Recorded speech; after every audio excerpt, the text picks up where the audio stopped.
given the fact that say before 2611 happened and before the liquid bombing attempt happened in Europe, passengers could report in to take a flight much later than they do now. So it makes sense for passengers to actually report maybe an hour or at least 1.5 hours in advance, so that they have a security, easy walk through security.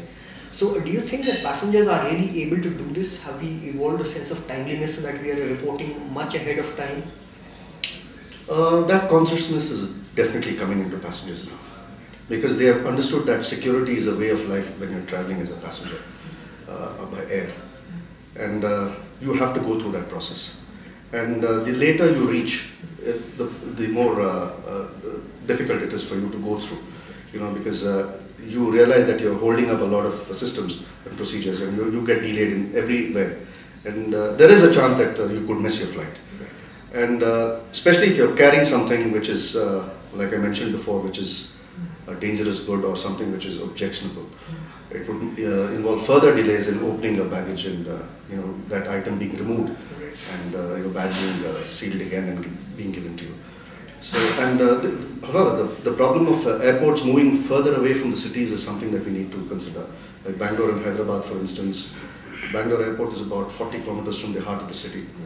And it's not always possible for passengers to reach more than an hour in advance, unless, of course, the transport system. We do have a dedicated transport system to the airport in terms of taxi cabs and buses arranged by the state government, which is a very convenient mode of transport.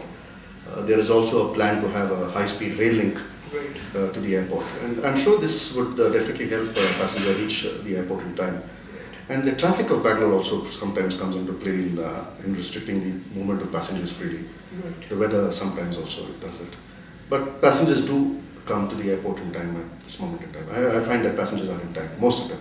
Right. So that's very good news, sir. The other thing is Bengaluru International Airport is one of the few upcoming airports in India that have taken a major step towards ensuring that passengers have a lot of amenities after they have checked in. In the sense that you have shops, you have a lot of waiting area, you have very comfortable waiting areas, you got internet so that you stay connected. So I think, is that the fact that the airport wants to communicate that you arrive here well on time and then we'll take care of you once your security is done? Yes, that's the message that airports are now becoming, are now sending out.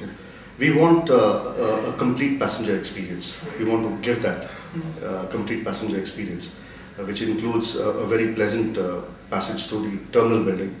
And you have outlets for the food and beverages, you have retail outlets, you have internet, you have the TV, you have the lounges, you have, in fact, some airports have even got spas and bars also. So a passenger has a slew of options to choose at the terminal and can spend some time there, definitely, yes. And it's good value for money, some of the experiences. Do you think, sir, that the economics of passenger air transport right now permit the setting up of metro rail links? Delhi is already building one to its airport. Or do you see something like this working out in Bangalore also, because then that will make things much easier? I don't think we should view it only purely from a commercial or economic model. Right. It's more a passenger facility. It's public transport basically. So anybody could travel by that and get off somewhere in between, because we still don't have a clear idea whether we'll be permitted to have a city check-in. If that is introduced, then perhaps we would have a dedicated corridor for passengers who check in at the city. The baggage is taken aboard, screened at the city check-in counter, and taken straight to the airport and loaded into the plane without a second check-in at the airport itself. A lot of cities in the West have this facility where the airports are far away from the city. That could be definitely an innovation in air travel in India when it comes through. Right. Sir, there is also one concern amongst passengers, and in fact it is a concern I know of authorities such as you, is that aircraft flying in from a smaller airport or airstrips where you're not really very sure about the quality of checking that has happened. This could be from a private airstrip, or this could be a chartered aircraft that is there on the schedule of landing, etc. But you're not very sure of the security check-in that has happened on that particular passenger aircraft. How do you ensure that? What is your backup plan to how do you propose to take care of these kind of deviations? Generally, any aircraft landing at any airport needs permission to land. And it's been given a specific route to take. If it's a chartered flight, we have advance information of the flight coming The ATC has information about that. And if it's a chartered flight, we're not really, it's not a commercial flight. It comes under the realm of general aviation. So the security standards don't apply to general aviation. We just need to ensure that people entering, the crew of that aircraft, for instance, sometimes when they're entering the airside, need to be frisked. And we ensure that they are not carrying anything that is objectionable. But otherwise, we have no restrictions on planes landing. A lot of flights carrying VIPs do land. It's just that we have advance information about that.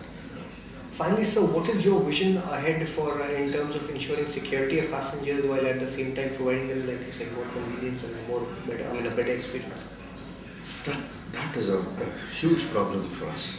You know, it's finding that very delicate balance between security and passenger convenience and comfort levels.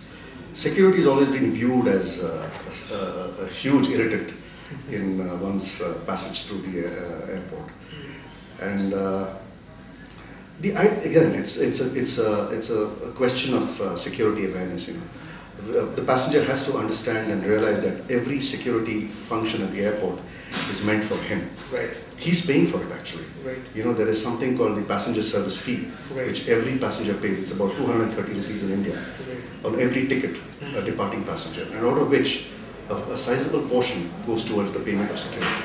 So he's paying for his own security, and every passenger needs to realize that he's paying for its security, so might as well avail of it.